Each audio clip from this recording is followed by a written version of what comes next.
વડોદરાની વિશ્વામિત્રી નદી, બસ આ નામ સાંભળતાની સાથે જ ઘણું બધું યાદ આવી જાય. પૂરથી થયેલો વિનાશ, મગરો, દબાણ બધું જ યાદ આવે.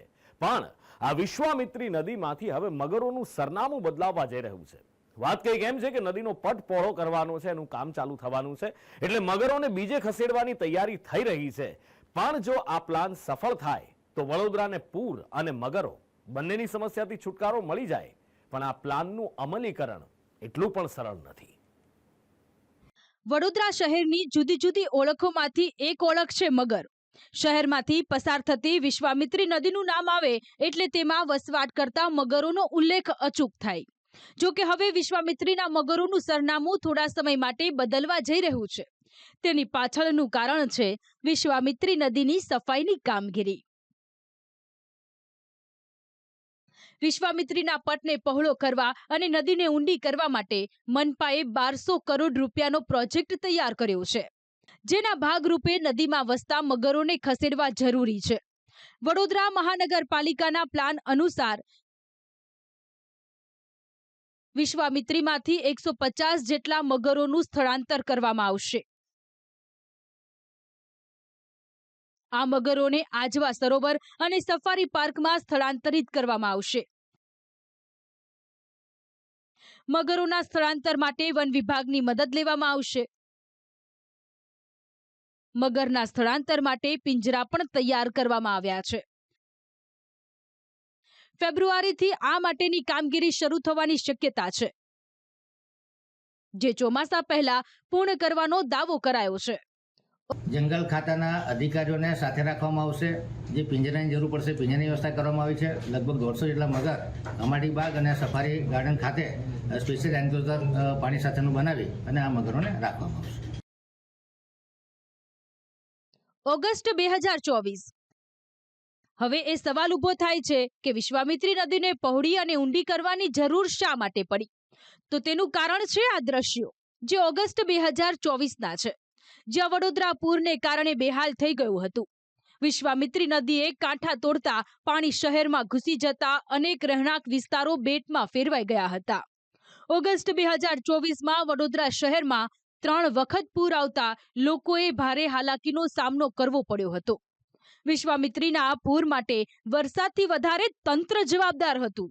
વર્ષોથી થતા 2 રોકટોક દબાણોને કારણે વિશ્વામિત્રીનો પટ સંકોચાઈ ગયો છે. ઘણી જગ્યાએ તો નદી એક નાળામાં તબદીલ થઈ ગઈ છે.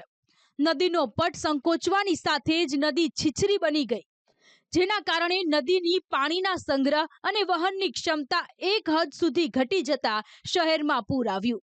પૂરના પાણીની સાથે જ મગરનો શહેર અને ગ્રામ્ય ભાગોમાં તણાઈ આવવાનો સિલસિલો કાયમી બની ગયો છે, જેની સામે લોકોનો રોષ વધતા વડોદરા મહાનગરપાલિકાના સત્તાધીશો જાગ્યા અને વિશ્વામિત્રીના પટ પરથી દબાણો દૂર કરી પટને પહોળો બનાવવાનો પ્લાન બનાવ્યો હતો, જેના અમલીકરણનો હવે જઈને સમય આવ્યો છે. મહાનગરપાલિકાની ગણતરી પ્રમાણે વિશ્વામિત્રીમાં 150 મગર છે. જો કે જાણકારોનો દાવો છે કે નદીમાં મગરોની સંખ્યા 500થી વધુ છે. એવામાં વડોદરાવાસીઓ મગરોની સંખ્યા અને તેમના સ્થળાંતરની કામગીરી સામે પણ સવાલો ઉઠાવી રહ્યા છે. સ્થાનિકોનું કહેવું છે કે આટલી મોટી માત્રામાં મગરોનું સ્થળાંતર શક્ય નથી. મશીનરીથી નદીની સફાઈ થતા મગરના બચ્ચા અને ઈંડાને પણ નુકસાન થવાનો ડર છે. કે જે બી વિશ્વામિત્રીનો તમે પ્રોજેક્ટ બનાવો તો વિશ્વામિત્રીના જળચર જીવોને અનુરૂપ કરીને જે પ્રોજેક્ટ બનાવવાનો હોય. આ કોઈ એવું વસ્તુ નથી કે તમે કાઢીને આમ લઈ જશો. એને કાઢતા મૂકતા કેટલી ક્રુઅલિટી થશે. ને કોઈ બી પ્રોજેક્ટનું અલ્ટરનેટિવ હોય ને, મગર છે તો એનું એન્ક્લોઝર બનાવો અંદર ને અંદર. પેલી બાજુ કામ કરતા હોય તો મગર તો વાઇબ્રેશનથી આ બાજુ જ આવી જશે. કોઈ કરતાં કોઈ રીતે શક્ય જ નથી કે નદીમાંથી મગર કાઢીને શિફ્ટ કરો. એ કંઈ આ કે તળાવ કે ચોરસ કે સ્વિમિંગ પુલ નથી કે મગર. હવે આટલી લાંબી નદીમાં મગર ક્યાં હોય શું હોય કોઈને એક તો પાણી ડોળું છે, તમને ખબર જ ના પડે. એટલે આ જો વાતો કરી રહ્યા છે તે એક તો ખબર નહીં કઈ રીતની કરી રહ્યા છે. એટલે આ વસ્તુ શક્ય જ નથી. વિશ્વામિત્રી નદીને પુનઃ જીવિત કરવા માટે જાણકારોની માંગ છે કે મગરોનો વસવાટ છે તે જગ્યાને ઇકોઝોન જાહેર કરવામાં આવે. આ ઉપરાંત એવી પણ દહેશત વ્યક્ત કરાઈ છે કે મગરોનો વિસ્તાર બદલાશે તો તેઓ અંદરો અંદર લડી મરશે. હા, જે મોટા મોટા મગર જેમની એમને બીક છે કે ભાઈ એ હુમલો કરશે એટલે કોઈ કારીગર અંદર ઉતરતું નથી, એટલે મોટા તો હાથમાં આવી જશે, પણ જે નાના છે એનો ભોગ લઈ લેવાશે. એ ટેરેટરી ફાઇટમાં કેટલી વાર એવું થયું છે, જ્યારે હમણાં એમની મેટિંગ સિઝન ચાલુ થશે ત્યારે બીજો કોઈ મગર આ એમની ટેરેટરીમાં આવી જાય. કૂતરાની જેમ જ હોય છે આ લોકોનું કે એક એરિયાનો મગર બીજા એરિયામાં ના રહે. તો આને એક જગ્યાએ અલગ અલગ જગ્યાનો જે મગરો છે એને એક જગ્યામાં મૂકવામાં આવશે તો સૌથી વધારે એમના ટેરેટરી ફાઇટમાં મરવાનો ચાન્સીસ વધારે છે. વડોદરા મહાનગરપાલિકાએ વિશ્વામિત્રીના પટને પહોળો કરવાની કામગીરી શરૂ તો કરી દીધી છે, પણ હવે ખરો પડકાર મગરોના સ્થળાંતરનો છે. ત્યારે જોવું એ રહેશે કે આ કામગીરી કેવી રીતે પાર પડે છે.